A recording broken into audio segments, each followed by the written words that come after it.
I'm Madge. And yeah, I'm the woman who canceled her own mother's birthday party after she kicked me out of the house. But here's what nobody tells you. It wasn't just about that one night. It was years of quiet digs, of being told I was never enough, of planning a party I wasn't even invited to. You ever wonder what it feels like when your own family pushes you so far that you finally push back? Well, that's what happened to me.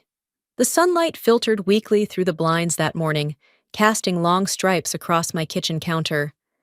I was halfway through arranging peonies in a vase when my phone vibrated, Miranda's name flashing on the screen. My stomach tightened before I even picked up. Calls from my mother rarely came without strings attached. "Madge," she greeted. Her tone clipped, but sweetened just enough to sound civil. "I need you to make a small adjustment to the invitations." I wiped my damp hands on a dish towel. "What adjustment?" There was a pause. Then, like she was asking me to fix a typo, she said, "Remove your name. No need to list yourself as the host. It's unnecessary." My chest tightened. I blinked at the flowers in front of me, the ones I'd ordered weeks ago specifically to match the event theme. "I thought I was hosting." "Well, technically, yes. But it's my birthday, darling. People expect me to be the host, not you." She let out a soft laugh, the kind she used when she wanted to make something sting without sounding mean. "It's just optics." I stood there, listening to her voice drift casually through the phone like she wasn't cutting me out of my own effort. "You still want me to cover the expenses, right?" "Of course," she replied instantly, as if that part had never been up for discussion. "You're so good with these things. I wouldn't trust anyone else." That was my mother, the kind of woman who could gut you in one breath and praise you in the next. She didn't even wait for my answer before moving on to details about the color scheme. After we hung up, I stared at the call log, the weight of her request sinking in. She hadn't asked. She had told me. Later that afternoon, I sat at my laptop, the soft hum of the cafe in Asheville filling the background. I stared at the invitation template on my screen, my name already printed in elegant cursive at the bottom, hosted by Madge Marlowe. I hovered over the text, cursor blinking like it was daring me. My thumb ran across my phone screen absently as Miranda's words played on loop in my head. "It's just optics." I highlighted my name and hit delete. The space looked emptier than it should have. Not just blank, hollow. I knew better than to be surprised. This wasn't new. Growing up in Charleston, it had always been that way. I was the afterthought, the piece that never quite fit. Back when I was 8, I spent weeks painting a handmade card for her birthday. I remember how she glanced at it, smiled politely, then moved on to the silver bracelet my brother Grant gave her, the one our father obviously bought. That card ended up in the trash before the week was over. Years later, when I graduated top of my class at Clemson, she told me over dinner, "That's lovely, Madge. But you know, nobody really cares about a florist degree. Except I hadn't majored in floral design. I'd studied business and marketing, put myself through school, built a successful flower shop in Asheville from scratch. But to her, I was always playing dress-up. A hobbyist, never serious enough." I closed my laptop and leaned back in my chair, the chatter of other customers around me blurring into static. A couple near the window laughed over their coffee. 2 women behind me discussed PTA drama. All I could hear was my mother's voice saying, "It's unnecessary." That night, after I finished closing up the shop, I sat in my living room with a glass of cheap red wine. The air outside had turned chilly, spring still fighting off the last edge of winter.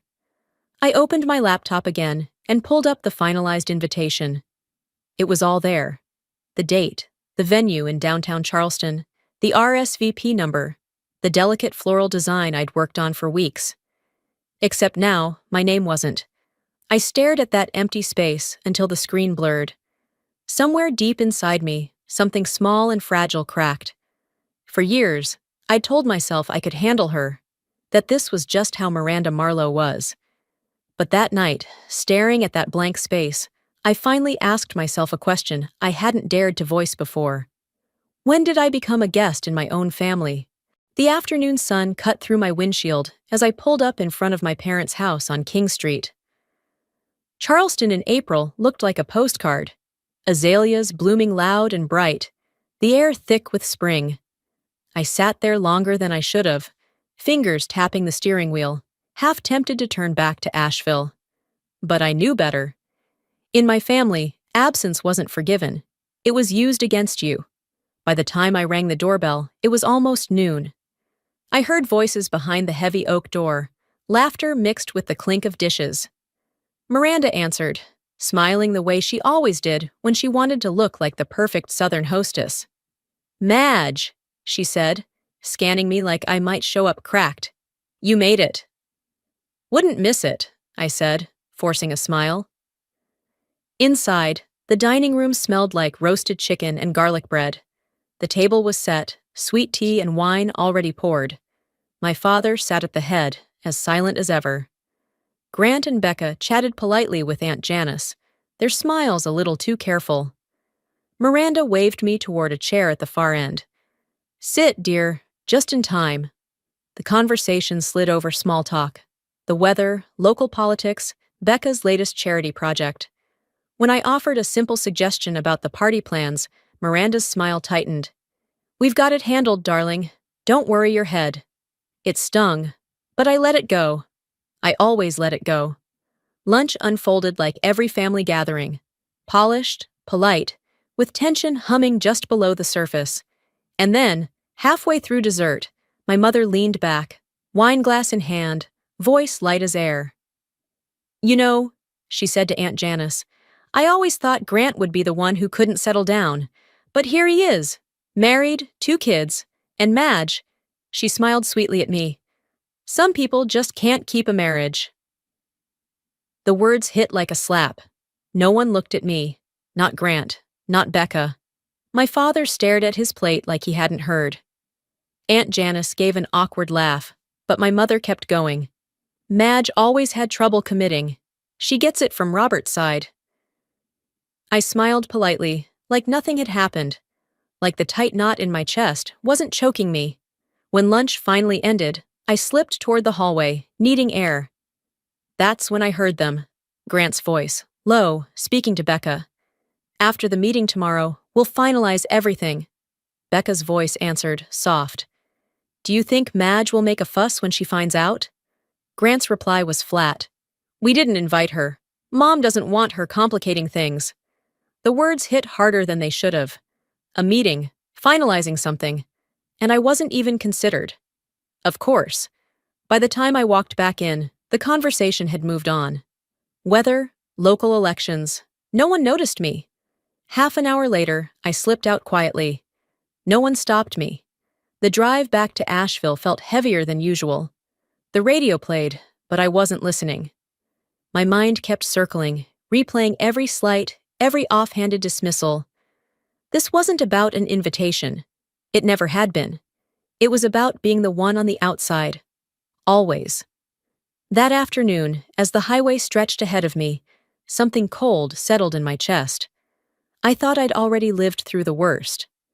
I was wrong. Nothing could have prepared me for what I'd find when I came back the next weekend. The week after that Sunday lunch dragged on like wet clothes clinging to my skin. Every day, I told myself I'd stop thinking about what I'd overheard, that meeting I wasn't invited to, the casual cruelty in my brother's voice. But by Friday, the ache in my chest hadn't dulled. I needed answers. Or maybe I just needed confirmation of what I already suspected. So that Saturday, I packed an overnight bag and made the 3-hour drive back to Charleston, telling myself it was just to finalize party arrangements. That was the excuse anyway. The drive felt longer this time, the miles stretching like rubber bands ready to snap. When I arrived late in the afternoon, the sky over the city was soft and gray, spring's warmth still hanging in the air. My mother opened the door with her usual stiff smile. "You're early," she said, stepping aside. "We weren't expecting you until tomorrow." I thought I'd help finalize some details, I replied, my voice even, careful. There's still a lot to do. She gave a short nod, already turning away. Suit yourself. Inside, the house smelled faintly of lemon polish and lavender, the scent of my childhood. But something felt off the moment I crossed the threshold. A coldness, sharper than the air conditioning humming in the background. Grant and Becca were in the living room, scrolling on their phones. They glanced up, offered polite smiles, and returned to their screens without a word. The same quiet tension from last weekend wrapped itself around the walls, pressing in on me. "Your room's upstairs," my mother called over her shoulder as she disappeared into the kitchen. I carried my bag up the staircase, the wood creaking beneath my feet, familiar and hollow at once. When I pushed open the door to my old bedroom, I stopped dead. The posters I'd kept since high school were gone. My bookshelf, once cluttered with paperbacks and journals, had been emptied. The bedspread was different, blue and gray, patterned with dinosaurs. In the corner sat a small suitcase and a pile of toys. At first, I thought I'd opened the wrong door. Then, I saw the photo on the nightstand. Grant's youngest son, smiling in a soccer uniform. My throat tightened. Downstairs, I found Miranda fussing over a vase of lilies in the kitchen. "What happened to my room?" I asked, my voice brittle. She didn't look up. "We converted it. Grant's kids need space when they visit." "You didn't think to tell me?" She finally met my gaze, eyes cool and dismissive. "You don't live here anymore, Madge. It's just a room." Just a room. I swallowed the sting in her words and nodded, turning away before she could see the way my shoulders slumped. That evening, we sat around the kitchen table, reviewing the party menu. Or rather, she reviewed it while I listened. I tried to offer suggestions, a better appetizer option, maybe changing the wine selection, but every time, she waved me off. "Madge, darling, I appreciate your enthusiasm," she said at one point, glancing at Becca, who barely hid her smirk. "But you wouldn't understand what makes an event sophisticated. Trust me." Her voice was light, but the edges cut deep. Later that night, after the discussion dwindled and Grant and Becca disappeared to the guest room, I slipped out to the backyard. The evening air smelled faintly of grass and jasmine. I sat on the worn porch steps, staring up at the night sky, peeking through the trees. It wasn't about the room. It wasn't about the party. It was the way my mother had always found ways to make me smaller, to shrink me down until there was no space left for me. Growing up, I tried everything to earn her approval. Good grades, piano recitals, a stable business. But no matter what I did, I was never enough. Not like Grant, not like anyone else.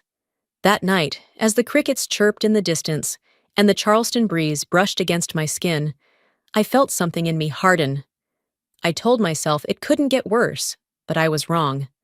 The real fracture was coming, and I never saw it coming. The next weekend arrived under a heavy sky. Charleston's spring had shifted, the air thick with moisture, clouds sagging low like they were too tired to hold themselves up. Rain tapped steadily against the windshield as I parked outside my parents' house again, the wipers on my car fighting to keep up. I hadn't planned on coming back so soon. After what happened last time, I told myself I'd stay away. But Miranda had called midweek, her voice syrupy sweet, asking if I could just swing by to help with the final vendor confirmations. And like a fool, I had said yes. By late Saturday afternoon, the rain hadn't let up. The house felt colder this time, like the damp air had soaked into the walls. Inside, everything looked the same. The pristine kitchen, the stiff-backed dining chairs, the vase of lilies, always sitting just so on the counter. But it felt heavier, like walking into a room right after an argument. "Don't forget to check with the florist," my mother said, without looking at me as I set my overnight bag by the stairs. "They keep confusing the arrangement colors." I nodded, even though I'd already emailed them twice this week. Becca sat at the breakfast bar, scrolling on her phone. When I greeted her, she barely looked up. The weekend dragged like wet clothes clinging to my skin. Every suggestion I made about the party, the menu, the playlist, even the lighting, was quietly overridden by my mother. "I already spoke to the caterer," she'd say. Or, "Becca has a better idea." By Saturday night, I was running on fumes. After dinner, I excused myself under the pretense of checking the vendor list one more time. But really, I just needed space. The rain had softened into a steady drizzle as I wandered back toward the kitchen to grab tea before bed. That's when I heard it. Their voices, low, conspiratorial, leaking through the half-closed door. "She's always been a burden," Miranda was saying. Her voice had that same polished, cutting edge she used at church luncheons when talking about people she pitied. "Everything is so difficult around her." I froze, fingers tightening around the doorframe. "She's exhausting," my mother continued. "The emotions, the drama. I told Becca to keep an eye on her. God knows she could mess up the party." Becca's voice followed, soft but clear. "I'll make sure she stays in line." A sharp crack split through me, like glass fracturing in slow motion. I stepped back quietly, careful not to let the floorboards creak. My chest felt too tight, like I couldn't get enough air. In that moment, something fell into place. Not a new wound, no. This wasn't new. It was confirmation of something I'd felt my entire life, but had never been allowed to name. I wasn't the daughter. I was the problem. The rain hit harder against the windows as I slipped out the back door, unnoticed. The night air smelled like wet grass and pavement. I walked to the edge of the backyard, past the old swing set my father had built decades ago, until the porch light blurred behind me. I stood there, letting the rain dampen my hair, staring at the fence like it held all the answers I'd been searching for since childhood. I thought about every time I'd been told I was too much, too sensitive, too opinionated, too difficult. And now, at 37, I finally heard it spelled out plain. I was a burden. Later that night, after everyone had gone to bed, I sat by the guest room window, listening to the rain tap against the glass like 1,000 tiny drums.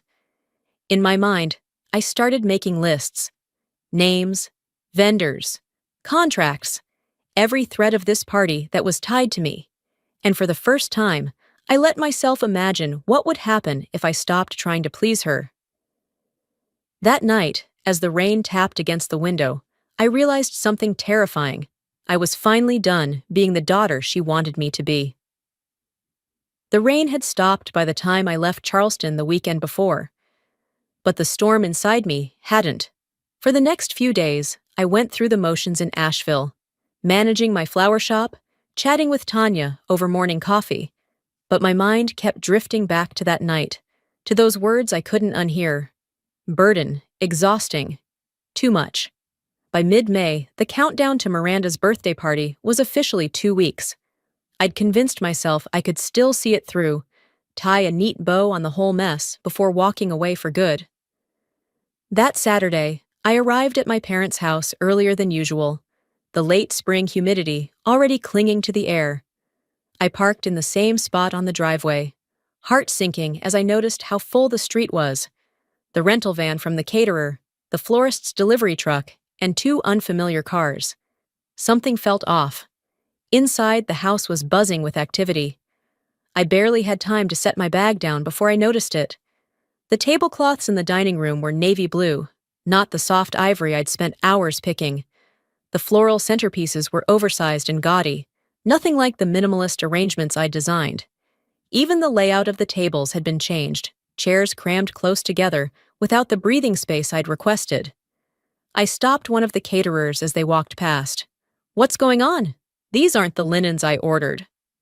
She glanced at me, confused. "Your mother said you changed your mind." My stomach turned. I walked to the living room, heart pounding harder with each step. Miranda was there, standing by the fireplace, directing one of the florists like a general overseeing troops. When she saw me, she barely smiled.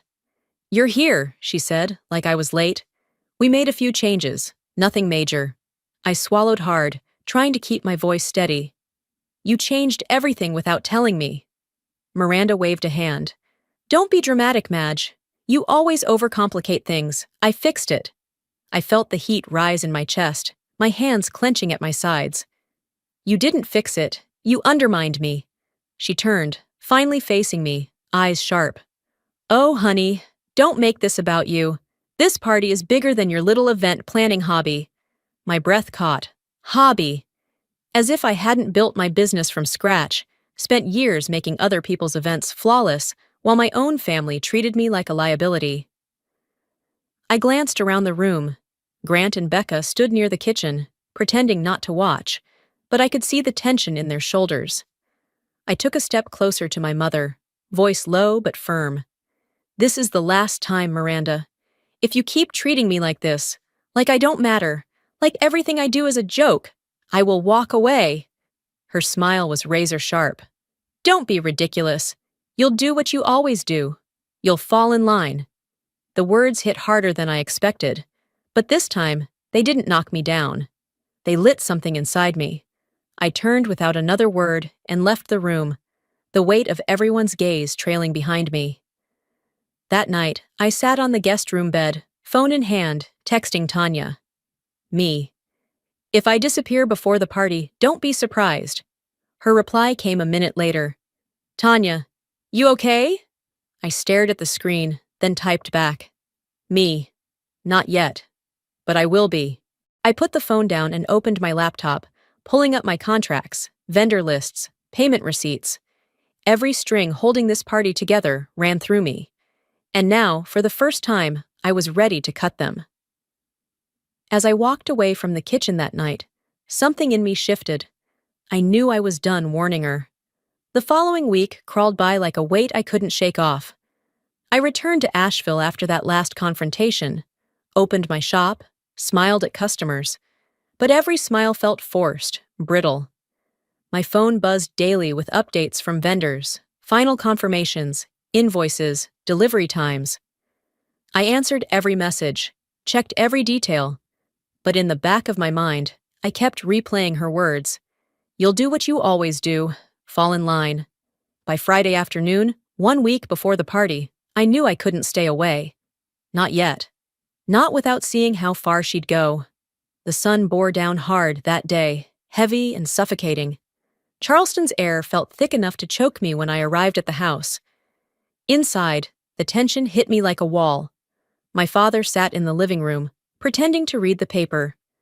Grant and Becca hovered near the kitchen island, speaking in low tones. No one looked up when I walked in. I headed straight to the dining room, determined to check the final setup one more time. And there it was, again. The table placements were different, the flower arrangements overdone, nothing like the sleek, simple designs I'd finalized. Even the playlist notes I'd left on the counter were gone, replaced by a scribbled list in my mother's handwriting.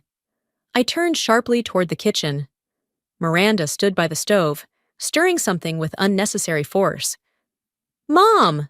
I called, keeping my voice steady. "Can we talk?" She didn't look up. "If it's about the party, I've already made a few adjustments." I swallowed back the heat rising in my throat. "You changed everything. Again! Without telling me." She finally met my eyes, her smile tight. "Madge, darling, it's my party. You make everything so complicated. I simplified it."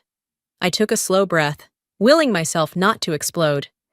"You don't get to erase my work. You don't get to treat me like I'm a problem to be fixed." Her smile vanished, replaced by something sharper. "Oh, honey, you've always been the problem." The room fell quiet. Grant and Becca froze by the sink. My father looked up from his paper, but said nothing. My heart pounded so loudly I could hear it in my ears. "I'm warning you," I said quietly, voice shaking despite my effort. "If you keep treating me like this, I won't stay." She snorted, waving me off like I was a child throwing a tantrum. "This is my house, my party. If you can't act like a guest, you can leave." Her words sliced clean through me.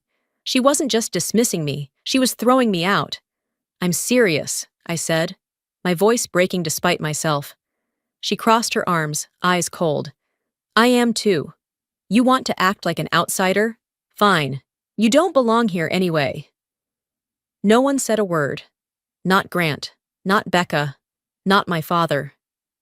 I stood there a moment longer, waiting for someone, anyone, to step in, to tell her she was out of line.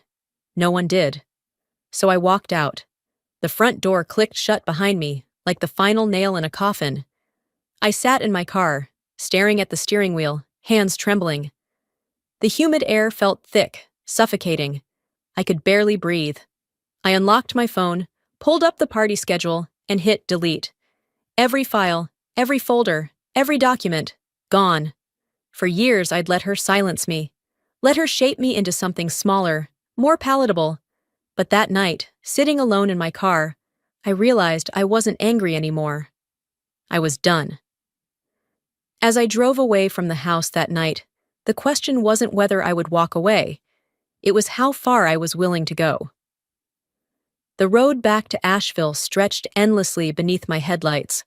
The storm that had hovered all afternoon finally broke somewhere around Somerville, fat drops of rain splattering against the windshield like pebbles. My phone lay on the passenger seat, dark and silent, but I kept glancing at it, my stomach twisted in knots.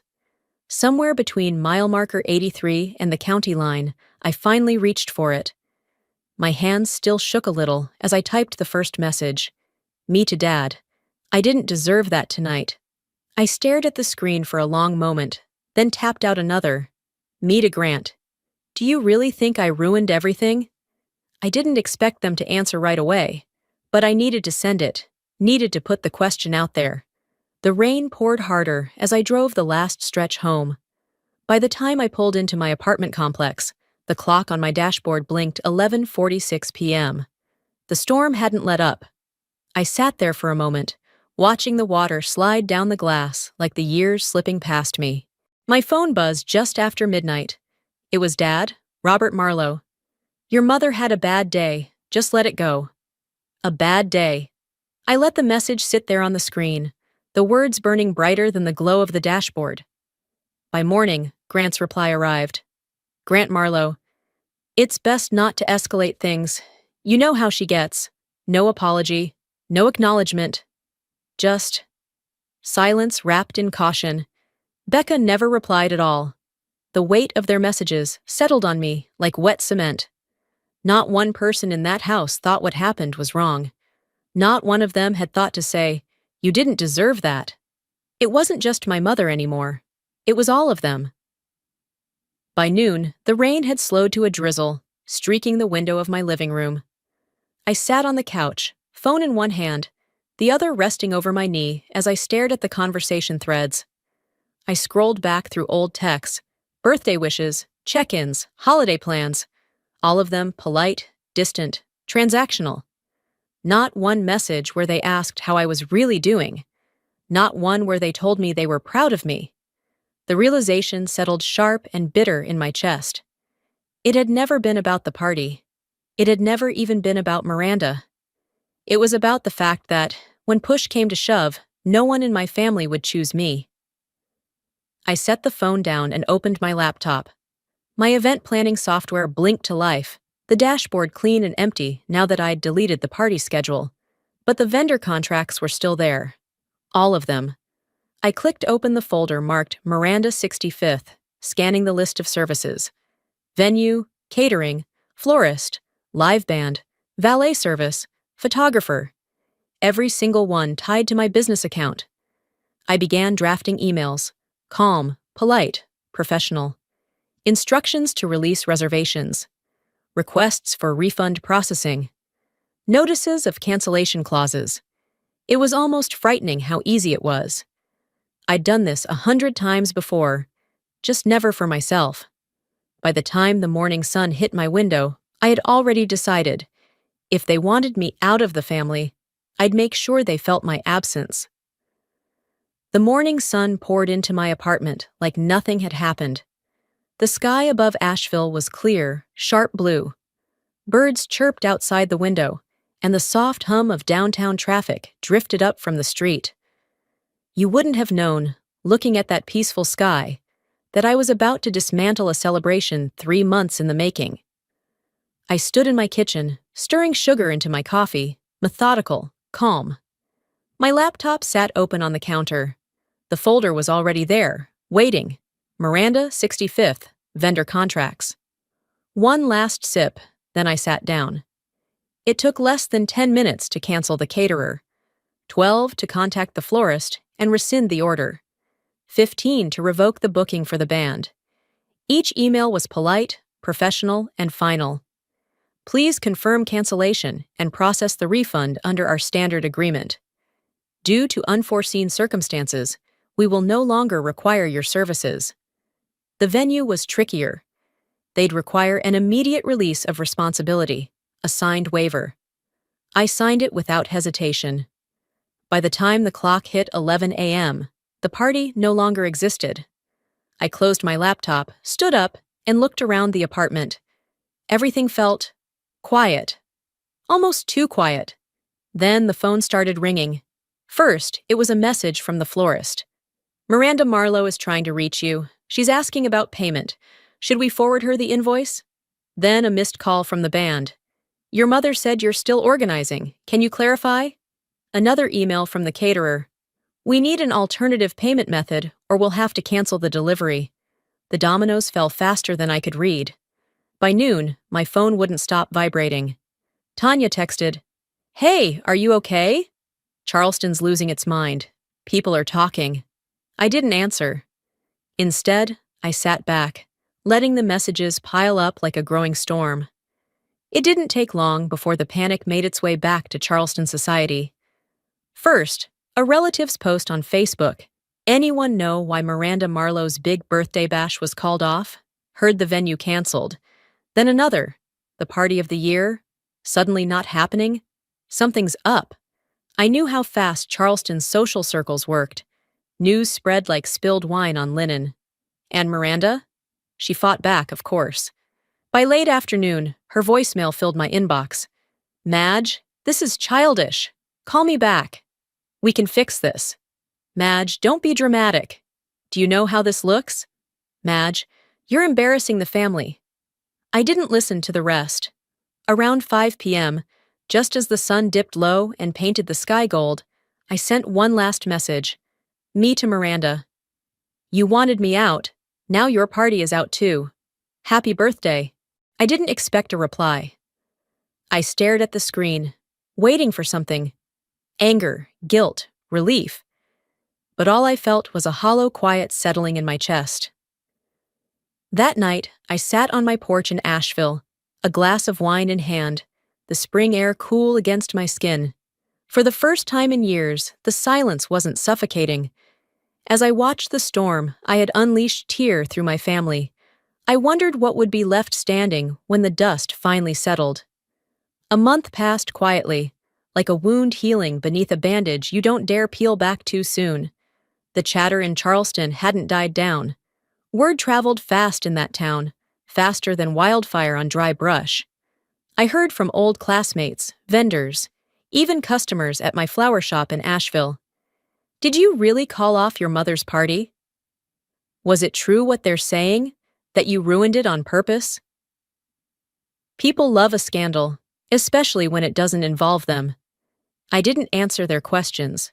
I simply kept arranging lilies and roses, cutting stems, tying ribbons, moving forward one bloom at a time. Back in Charleston, the dust hadn't settled well. The local society column ran a small, biting piece. Marquee birthday party for Miranda Marlowe. Abruptly canceled. Family drama rumored. I heard through Tanya that my mother was furious, embarrassed, and above all, unwilling to explain. "She's telling everyone you had a breakdown," Tanya said over coffee one morning. I just smiled at that. Maybe I had. Maybe a breakdown is exactly what freedom looks like when you've spent your whole life swallowing yourself. My father never called. Neither did Grant. Becca, predictably, remained silent. Their absence spoke louder than words. By mid-June, the hydrangeas outside my apartment window had started to bloom, fat blue clusters catching the morning sun. And something inside me, quietly, steadily, had started to bloom too. I signed a lease for a new space, a bigger one, right on the corner of Lexington and Maine. Marlowe and Bloom, Asheville's full-service floral boutique. I spent the next weeks painting the walls, hanging shelves, unpacking boxes of ribbon and vases. Tanya showed up every weekend with coffee and takeout, rolling her eyes when I overthought the layout. "You don't need to make it perfect," she told me one Saturday afternoon, wiping sweat from her brow. "You already are." It wasn't until a Tuesday morning, about a month after the party that never happened, that the letter arrived. Plain white envelope, no return address, Charleston postmark. My heart clenched before I even opened it. Inside was a single sheet of stationery, my mother's handwriting sharp and neat as always. "I don't understand why you did what you did, but you're still my daughter. That hasn't changed. No apology, no acknowledgement. Just 6 cold lines written in a hand I'd spent my entire life trying to impress." I folded the letter neatly, placed it in the bottom drawer of my desk, and closed it without a word. Weeks passed. The shop opened to good business. Locals stopped in for fresh-cut stems, couples for wedding consultations, children with crumpled dollar bills for a single daisy. Life moved forward. But some nights, when the store was quiet and the street outside empty, I'd catch myself wondering if that letter had been her version of an olive branch or a chain trying to pull me back. The answer never mattered, because somewhere between deleting that party and unlocking the doors to my own store, I'd learned the truth. Freedom doesn't mean fixing what's broken. It means finally walking away from what was breaking you. And if you've stayed with me until the end of this story, maybe you're wondering, was it worth it? Burning everything down just to finally breathe? The truth is, sometimes freedom costs more than you ever imagined. Sometimes it looks nothing like forgiveness. It looks like finally learning how to choose yourself, even when no one else will. For too long, I thought family meant sacrifice without limits. That love meant shrinking myself to fit someone else's expectations. But here's what I've learned. You are not obligated to keep setting yourself on fire to keep others warm, especially not when they never asked if you were burning. If you're watching this right now and you've ever felt like the outsider in your own family, like no matter how much you give, it's never enough, I hope my story reminds you of this. You are enough. You've always been enough. And the day you decide to stop begging for a seat at the table might just be the first day you finally taste freedom. Now, I want to hear from you. Have you ever had to walk away from someone you love? Not because you stopped loving them, but because you finally started loving yourself? Or maybe you're still standing at that crossroads, wondering if it's okay to choose peace over approval. Tell me in the comments. If this story touched something in you, drop a heart or simply type "I'm enough." Let me know where you're watching from. And hey, if you didn't like this story, that's okay too. Tell me why. Let's talk about it. If you want to hear more real, raw stories like this about family, forgiveness, freedom, don't forget to hit that subscribe button and turn on notifications so you don't miss the next one.